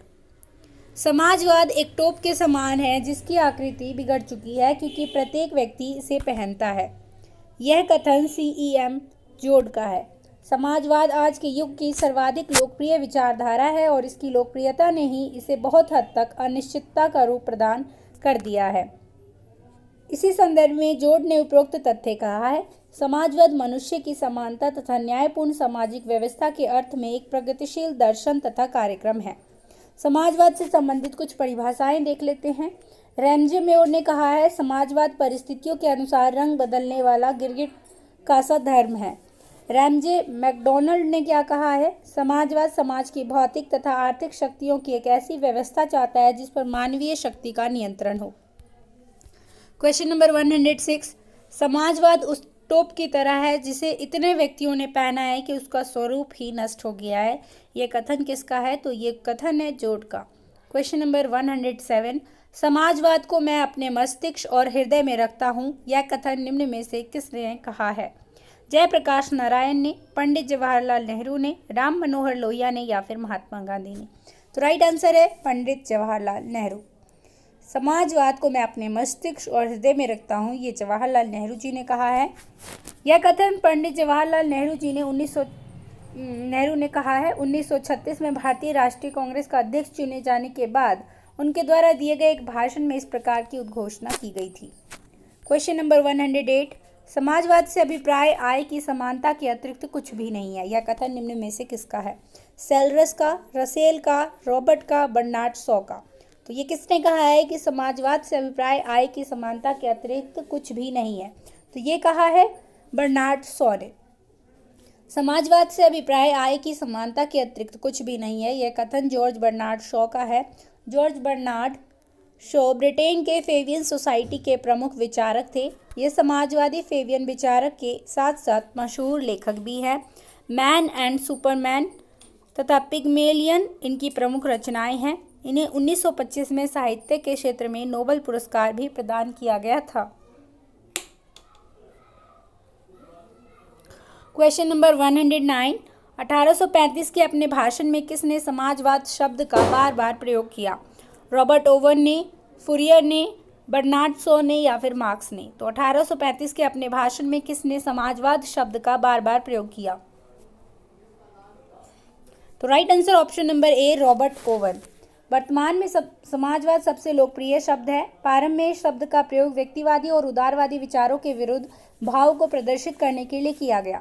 1835 में रॉबर्ट ओवन की अध्यक्षता में स्थापित सब राष्ट्रों के सब वर्गों के समुदाय में समाजवाद और समाजवादी शब्द का बहुधा प्रयोग किया गया। रॉबर्ट ओवन ब्रिटिश समाजवाद के संस्थापकों में प्रमुख है, जिसने प्रथम बार समाजवाद शब्द का प्रयोग किया। ओवन के विचार उनकी पुस्तक a new view of society तथा the book of the new moral world में देखे जा सकते हैं। क्वेश्चन नंबर 110, पूंजीवाद के सागर के बीच का समाजवादी द्वीप सारे संसार के सर्वहारा वर्ग के क्रांतिकारी आंदोलन के लिए एक प्रकाश पुंज का कार्य करेगा। यह कथन किसका है? माओ त्से तुंग का, लेनिन का, कार्ल मार्क्स का या फिर स्टालिन का? तो ये कथन है लेनिन का। क्वेश्चन नंबर 111, मार्क्सवाद को युग का भ्रम किसने कहा? एक्टन ने, एरन ने, कार्ल पोपर ने या फिर लास्की ने? तो मार्क्सवाद को युग का भ्रम किसने कहा है? एक्टन ने। क्वेश्चन नंबर 112, समाजवाद परिस्थितियों के अनुसार रंग बदलने वाला गिरगिट सा धर्म है, ये किसने कहा है? C.M. जोड ने, H.G. लास्की ने, C.L. बेपर ने या फिर रैमजे म्योर ने? तो रंग बदलने वाला गिरगिट सा धर्म किसने कहा है समाजवाद को? रैमजे म्योर ने। समाजवाद एक प्रगतिशील और परिवर्तनशील दर्शन तथा कार्यक्रम है। यह बदलते हुए आर्थिक तथा सामाजिक आवश्यकताओं के साथ साथ अपने स्वरूप में परिवर्तन करता रहता है। समाजवाद के इस परिवर्तनशील स्वरूप को दृष्टि में रखते हुए रैमजे म्योर ने कहा है कि समाजवाद परिस्थितियों के अनुसार रंग बदलने वाला गिरगिट है। जयप्रकाश नारायण ने कहा है कि समाजवादी एक ऐसा वर्ग विहीन समाज होगा जिसमें सब श्रमजीवी होंगे। इस समाज में व्यक्तिगत संपत्ति के हित के लिए मनुष्य के श्रम का शोषण नहीं होगा। इस समाज की सारी संपत्ति सच्चे अर्थ में राष्ट्रीय अथवा सार्वजनिक संपत्ति होगी तथा अनार्जित आय और आय संबंधी भीषण असमानताएं सदैव के लिए समाप्त हो जाएगी। ऐसे समाज में मानव जीवन तथा उसकी प्रगति योजनाबद्ध होगी और सब लोग सबके हित के लिए जिएंगे। क्वेश्चन नंबर 113, किसने कहा कि राज्य एक मशीन से बढ़कर कुछ नहीं है? मार्क्स, लेनिन, स्टालिन या फिर एंगल्स? किसने कहा है कि राज्य एक मशीन से बढ़कर कुछ नहीं है? एंगल्स ने। फ्रेडरिक एंगल्स ने एक जर्मन समाजशास्त्री एवं दार्शनिक थे। एंगल्स ने कहा था कि राज्य एक मशीन से बढ़कर कुछ नहीं है। The state is nothing more than a machine. Angles ने कहा है, याद रखना है आप लोगों को। क्वेश्चन नंबर 114, व्यक्तिगत संपत्ति के संदर्भ में श्रम सिद्धांत जो आधुनिक समाजवाद का आधार बना संबंधित है?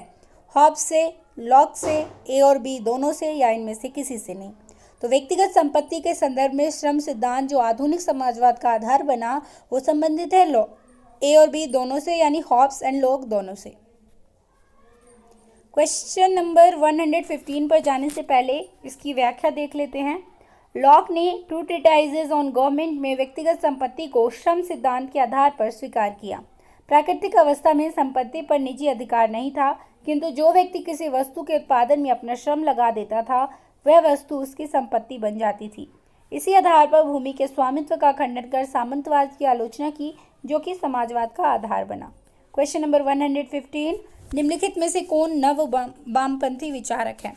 एरिक फ्रॉम, मार्क्यूज, लेनिन या फिर उपयुक्त में से कोई नहीं? तो यहाँ पर एरिक फ्रॉम और मार्क्यूज दोनों ही नव वामपंथी विचारक हैं, इसलिए हम दोनों ही ऑप्शन यहाँ पर सही हैं।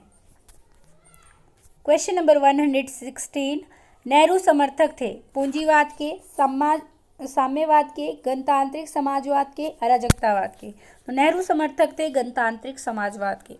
पंडित जवाहरलाल नेहरू गणतांत्रिक समाजवाद के समर्थक थे। जवाहरलाल नेहरू ने लोकतंत्र में गहरी आस्था थी। ये आर्थिक नियोजन तथा लोकतंत्र में समन्वय स्थापित करना चाहते थे, इसलिए लोकतांत्रिक समाजवाद में निष्ठा इन्होंने व्यक्त की थी। इसलिए नेहरू जी ने भारत में भूमि सुधार को प्राथमिकता दी तथा जमींदारी तालुकेदारी प्रथाओं को मिटाने की पहल की। इन्होंने राष्ट्रीयकरण की नीति भी अपनाई और प्रतिरक्षा तथा अन्य प्रमुख उद्योगों का राष्ट्रीयकरण किया। क्वेश्चन नंबर 117, समाजवाद निम्न का प्रतिपादन करता है। कोई आर्थिक नियोजन ना हो, बहुराष्ट्रीय संस्थाओं द्वारा आर्थिक नियोजन हो, व्यक्तियों द्वारा आर्थिक नियोजन हो या राज्य के द्वारा नियोजन हो। समाजवाद इनमें से किसका प्रतिपादन करता है? तो समाजवाद राज्य के द्वारा नियोजन हो, ऐसा कहता है। समाजवाद राज्य द्वारा आर्थिक नियोजन का पक्षधर है। पूंजीवाद का विरोधी दर्शन होने के नाते समाजवाद भूमि, उद्योग तथा उत्पादन के साधनों पर सामाजिक स्वामित्व की वकालत करता है। समाजवादियों के अनुसार व्यक्तिक उद्योग या व्यक्तिक लूटमार है। व्यक्तिक उद्योग एक व्यक्तिक लूटमार है। लचफोर्ड के अनुसार भूमि तथा उत्पादन के सभी साधनों को राष्ट्रीय संपत्ति बना दो, सभी खेतों, खानों, जहाजों, रेलों को राष्ट्रीय नियंत्रण में रख दो, बस व्यवहारिक समाजवाद पूरा हो जाएगा। तो ये स्टेटमेंट किसने कहा है? ब्लैचफोर्ड ने। याद रखना है आप लोगों को। क्वेश्चन नंबर 118, निम्न में से कौन विकेंद्रिक समाजवाद के प्रबल समर्थक थे? जयप्रकाश नारायण, आचार्य नरेंद्र देव, डॉक्टर राम मनोहर लोहिया, आचार्य विनोबा भावे। तो विकेंद्रित समाजवाद के प्रबल समर्थक कौन थे? डॉक्टर राम मनोहर लोहिया। डॉक्टर राम मनोहर लोहिया विकेंद्रित समाजवाद के समर्थक थे। पूंजी के संचय तथा बढ़ती हुई बेकारी को रोकने के लिए लोहिया ने छोटी मशीनों पर आधारित उद्योग का समर्थन किया। लोहिया प्रशासनिक विकेंद्रीकरण के भी समर्थक थे। उन्होंने चौखंबा राज्य की कल्पना की, जिसके अंतर्गत गांव, मंडल, प्रांत तथा केंद्रीय सरकार इसके 4 स्तंभ होंगे। व्हील ऑफ हिस्ट्री इनकी एक प्रमुख रचना है। तो चौखंबा सिद्धांत दिया राम मनोहर लोहिया ने, जिसमें शामिल है गांव, मंडल, प्रांत और केंद्रीय सरकार, और इनकी पुस्तक का नाम है व्हील ऑफ हिस्ट्री, जिसको आपको याद रखना है। क्वेश्चन नंबर 119, समाजवादी राज्य को निम्न में से किस रूप में समझते हैं? राज्य एक आवश्यक बुराई है, राज्य अनावश्यक बुराई है, राज्य कल्याणकारी संस्था है, या फिर राज्य एक अच्छी संस्था है। तो जल्दी से इसका राइट आंसर लिखिए क्या होगा, और लास्ट में आप लोग बताएंगे कितने करेक्ट आंसर आपने किए हैं। तो समाजवादी राज्य को एक कल्याणकारी संस्था मानते हैं। समाजवादियों के अनुसार राज्य एक कल्याणकारी संस्था है। इनके अनुसार व्यक्तिवादी पुलिस राज्य समाज की पूरी भलाई नहीं कर सकता। समाजवादी राज्य के कार्य क्षेत्र को व्यापक करना चाहते हैं। ये गरीबों, मजदूरों, असहायों के हित में राज्य को कल्याणकारी कार्य सौंपते हैं, अर्थात ये राज्य के कल्याणकारी स्वरूप को मानते हैं। क्वेश्चन नंबर 120, समाजवादी विचार का संबंध है राजनीतिक समानता से, आर्थिक समानता से, शैक्षिक समानता से, या फिर सांस्कृतिक समानता से। तो समाजवादी विचार का संबंध किससे है? आर्थिक समानता से। समाजवादी विचारधारा उदारवाद व्यक्तिवाद के प्रतिक्रिया स्वरूप उत्पन्न हुई। जहाँ पूंजीवाद स्वतंत्रता को केंद्रीय धारणा मानता है, वहीं समाजवाद व्यक्ति की समानता को आधारभूत मानता है। समाजवाद समानता को मानता है, पूंजीवाद स्वतंत्रता को। समानता में भी यह आर्थिक समानता पर सर्वाधिक बल देता है। व्यक्तिवाद जहाँ व्यक्ति को महत्व देता है, वहीं समाजवाद समाज केंद्रित अवधारणा को समाजवाद उत्पादन के साधनों पर सामाजिक स्वामित्व का पक्षधर है। समाजवाद आर्थिक व्यवस्था को नियोजित करके सबके उन्नति का मार्ग प्रशस्त करता है। इसी संदर्भ में लैडलर ने कहा है कि प्रजातांत्रिक आदर्श का आर्थिक पक्ष वास्तव में समाजवाद ही है। क्वेश्चन नंबर 121, समाजवादी विचार का संबंध है। तो समाजवादी विचारधारा का संबंध है आर्थिक समानता से। क्वेश्चन नंबर 122, समाजवादी जोर देते हैं। तो वही क्वेश्चन रिपीटेड है, आर्थिक समानता पर समाजवादी अत्यधिक जोर देते हैं। क्वेश्चन नंबर 123, निम्नलिखित में से कौन एक समाजवाद की विशेषता है? वर्ग चरित, खुले बाजार की अर्थव्यवस्था, सार्वजनिक नियंत्रण और स्वामित्व, दास प्रथा का समाज। तो समाजवाद की इनमें से विशेषता क्या है? ऑप्शन नंबर सी, सार्वजनिक नियंत्रण और स्वामित्व। समाजवाद उत्पादन के साधनों पर राज्य का नियंत्रण और स्वामित्व चाहता है। जिससे कि इनकी आय का सामाजिक हित के लिए उपयोग किया जा सके। आय की असमानताओं को कम करते हुए अशिक्षा, बेकारी, भुखमरी और अस्वास्थ्यकर स्थितियों पर नियंत्रण पाया जा सके। क्वेश्चन नंबर 124, समाजवादी विचारक प्राकृतिक संसाधनों के राष्ट्रीयकरण का समर्थन करते हैं ताकि उत्पादन के लागत मूल्य को कम किया जा सके, उत्पादन बढ़ाया जा सके, शोषण को रोका जा सके, उनका पूर्ण सदुपयोग सुनिश्चित किया जा सके।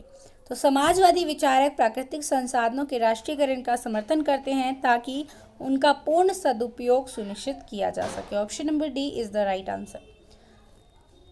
प्राकृतिक साधनों पर राज्य का स्वामित्व हो जाने में इनके अपव्ययपूर्ण प्रयोग को रोका जा सकेगा, क्योंकि प्राकृतिक संसाधनों पर व्यक्तिगत स्वामित्व राष्ट्र के हितों की परवाह नहीं करता, वह उसे रक्षित रखने की बजाय उसे तेजी से समाप्त कर देता है।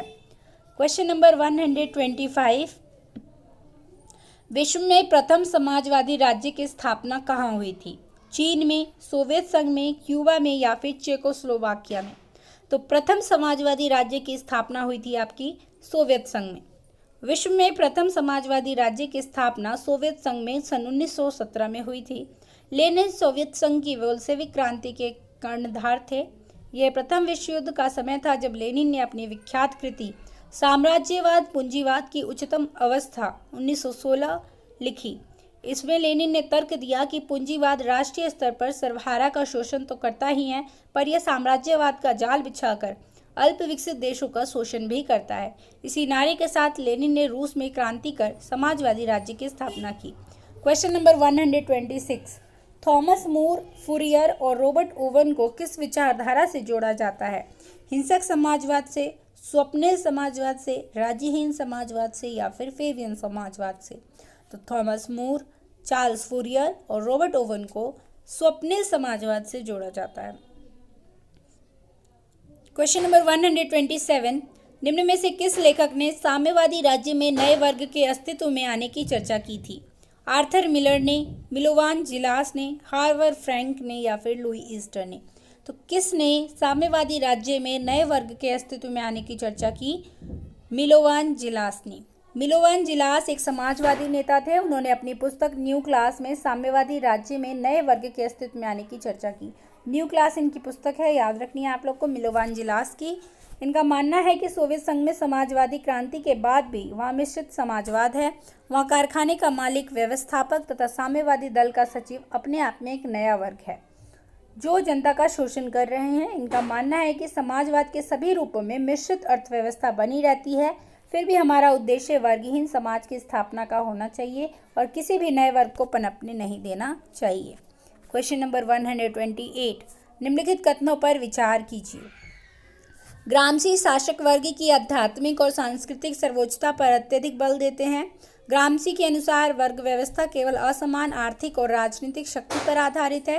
ग्रामसी का कहना है कि नागरिक समाज द्वारा ही पूंजीवादी वर्चस्व के मूल्यों और मान्यताओं का प्रसार किया जाता है। तो कौन से कथन यहाँ पर सही है? कूट में से आप लोग को राइट आंसर बताना है, तो जल्दी से राइट आंसर आप लोग बताएंगे। तो इसके लिए right answer option number D 1 और 3। ग्रामसी के अनुसार नागरिक समाज की संरचनाएं, परिवार, पाठशाला और धार्मिक संस्थाएं इत्यादि शासक वर्ग के नियमों को वैधता प्रदान करती है। साधारणतः शासक वर्ग अपनी स्थिरता के लिए इन्हीं संरचनाओं की कार्यकुशलता पर आश्रित होता है। तात्पर्य यह है कि अपनी धार्मिक, सांस्कृतिक एवं सामाजिक मान्यताओं के बल पर शासक बुर्जुआ वर्ग आम लोगों की सहमति प्राप्त कर सत्ता में बना रहता है। यहाँ पर स्टेटमेंट 1 और 3 सही है। ग्रामसी शासक वर्ग की आध्यात्मिक और सांस्कृतिक सर्वोच्चता पर अत्यधिक बल देता है, तो ये सही है। ग्रामसी का कहना है कि नागरिक समाज द्वारा ही पूंजीवादी वर्चस्व के मूल्यों और मान्यताओं का प्रसार किया जाता है। यह स्टेटमेंट भी यहाँ पर सही है। क्वेश्चन नंबर 129, अंतर्राष्ट्रीय संबंधों के संदर्भ में प्राचीन भारतीय विचारक इनमें से किस तत्व की उपेक्षा करते हैं? धानवन, उदासीन, मित्र या फिर शत्रु? तो अंतर्राष्ट्रीय संबंधों के संदर्भ में प्राचीन भारतीय विचारक धानवन की उपेक्षा करते हैं। प्राचीन भारतीय विचारकों में मनु ने अंतर्राष्ट्रीय संबंधों के विषय में अपने मंडल सिद्धांत में मध्यम, विजिगुषु, उदासीन और शत्रु 4 मूल प्रकृति बताई है। कौटिल्य ने अंतर्राष्ट्रीय संबंधों के विषय में विजिगुषु, अरिमित्र, मध्यम और उदासीन जैसे 12 राज्यों के समूह का तथा शुक्र ने अपने अंतर्राष्ट्रीय संबंधों के विषय में शत्रु, मित्र, मध्यम और उदासीन आदि रचनाओं का वर्णन किया है। क्वेश्चन नंबर 130, किसके संसर्ग ने एम.एन. रॉय को मेक्सिको में मार्क्सवाद अपनाने के लिए प्रेरित किया? तो एम.एन. रॉय को मेक्सिको में मार्क्सवाद अपनाने के लिए किसने प्रेरित किया? माइकल बारोडीन ने, लेनिन ने, एल्फिंस्टन ने या फिर इयन ब्राउनली ने? तो राइट आंसर है क्वेश्चन नंबर 130 के लिए माइकल बारोडीन। माइकल बारोडीन ने एम.एन. रॉय को मार्क्सवाद अपनाने के लिए प्रेरित किया। बारोडीन बोल्शेविक दल के नेता थे और इनका असली नाम मिखाइल मार्कोविच था। क्वेश्चन नंबर 131, कथन एंड कारण। कथन दिया गया है, मार्क्स ही एकमात्र ऐसा लेखक है जिसकी कृतियों को वैज्ञानिक कहा जा सकता है। जहाँ पर मार्क्सवाद समाज होता है वहीं से जहाँ पर मार्क्सवाद समाप्त होता है वहीं से अराजकतावाद आरंभ होता है। तो क्या कथन और कारण दोनों सही है? कूट देखिए आप लोग, कूट में से राइट आंसर बताइए। तो right answer option number D, Marx ही एकमात्र ऐसा लेखक है जिसकी कृतियों को वैज्ञानिक कहा जा सकता है। तो ये स्टेटमेंट यहाँ पर गलत है। और कारण दिया गया है, जहाँ पर मार्क्सवाद समाप्त होता है वहीं से अराजकतावाद आरंभ होता है। तो ये स्टेटमेंट यहाँ पर सही है।